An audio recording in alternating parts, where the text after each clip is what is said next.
आज मु नहीं आसी एक सुपर टेस्टी और सहज रेसिपी एग बिरयानी बा अंडा बिरयानी रो रेसिपी। तेबे चलंतु देखिबा किपरि सहज उपाय रे यह घरे आमे तैयारी करि परिबा। भिडियोटी भल लागिले लाइक शेयर और सब्सक्राइब करबा पई भूलिबे नाही।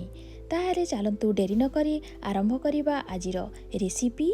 नमस्कार, मु दीप्ति स्वागत करुछि दीप्तिस फूड क्लब को। एग बिरयानी बनैबा पई एठारे मु पानी को भल भाबरे गरम करि नेछि। एबे पानी भल भाबरे गरम हे गलानी। एबे आमे सेतरे ऐड कर दबा ए सब मसाला को। एठारे मु गोटे कप रो बासमती राइस नेछि जोटा कि हबो 250 ग्राम। आ एहा को मु आगरु 10 रु 15 मिनिट भल भाबरे सोक करी रखिथिली। आ एबे एहा को आमे देई देबा सेतिरे। आ ता सहित मु देई दूची किछि पुदीना पत्र। आ देबा स्वाद अनुसार लूण दबा गोटे टेबल स्पून रो घियो बदल रे आपण ऑयल मध्य नै परिबे। एबे ए सब को देई साला परे एहा को आमे कुक हेबा पई छाडी देबा।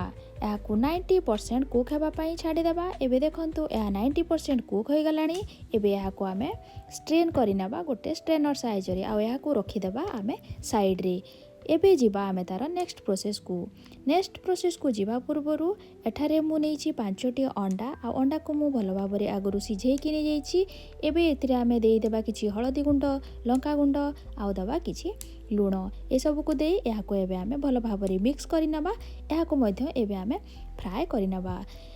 एग को फ्राई करबा पई एठारे मु नै जाईछि गोटे पैन। आ पैन रे मु देई देबा किछि ऑयल गरम हो गला परे एबे आमे सेथिरे गोटी गोटी करी सब अंडा को भल भाबरे फ्राई करि नबा। एबे देखंतु एग रो कलर हल्का चेंज हो गलानी। एबे ए सब को आमे बाहर करि नबा। आ सेही सेम पैन रे आमे नै जिबा किछि ऑयल।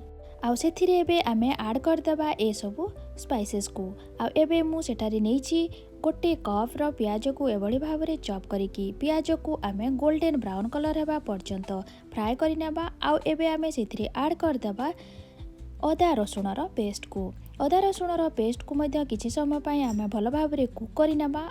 आ एबे आमे सेथिरे देबा हळदी पाउडर, लंका पाउडर, धनिया पाउडर, आ देबा जीरा पाउडर। ए सब को देई आमे एहा को किछि समय पई एभली भाबरे कुक करि नेबा। एबे एहा कुक हे गलानी। एबे आमे सेथिरे ऐड कर देबा आगरु ग्राइंड करी रखिथिबा गोटे टमाटर पेस्ट को। एबे मसाला रेडी होई सालानी। एबे आमे सेथिरे ऐड कर देबा किछि दही को देबा समय रे आमे गैस रो फ्लेम को लो रखि नेबा। आ एहा को आमे कंटीन्यूअसली एभली भाबरे चलै नेबा। एबे एहा रेडी होई गलानी। एबे आमे सेथिरे ऐड कर देबा किछि बिरयानी मसाला को दे साला परे एबे आमे आगरु फ्राई करी रखिथिबा एग को एबे आमे सेथिरे देई देबा। एग को देई किछि समय पई एभली भाबरे मसाला सहित एहा को आमे भल भाबरे मिक्स करि नेबा। एबे हा भल भाबरे मिक्स होई गलानी। एबे आमे सेथिरे ऐड कर देबा आगरु 90% कुक करी रखिथिबा बासमती राइस को।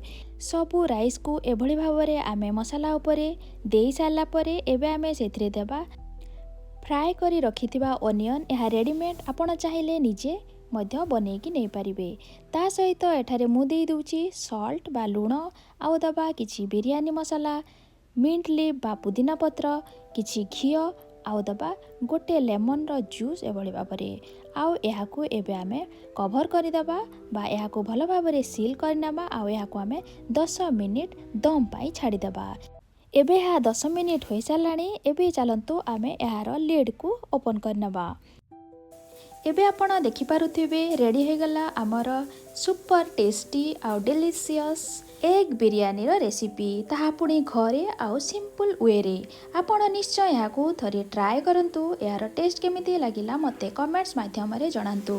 चैनल ले नुआ अछंती चैनल को सब्सक्राइब करंतु। सब्सक्राइब कला परे साइड रे थिबा बेल आइकन को प्रेस करंतु जहा फळ रे मो न्यू रेसिपी रो नोटिफिकेशन आपण पाई परिबे। पुणी देखा हबो आ एक नुआ रेसिपी सहित सेति पर्यंत जय जगन्नाथ, जय मां समलेई।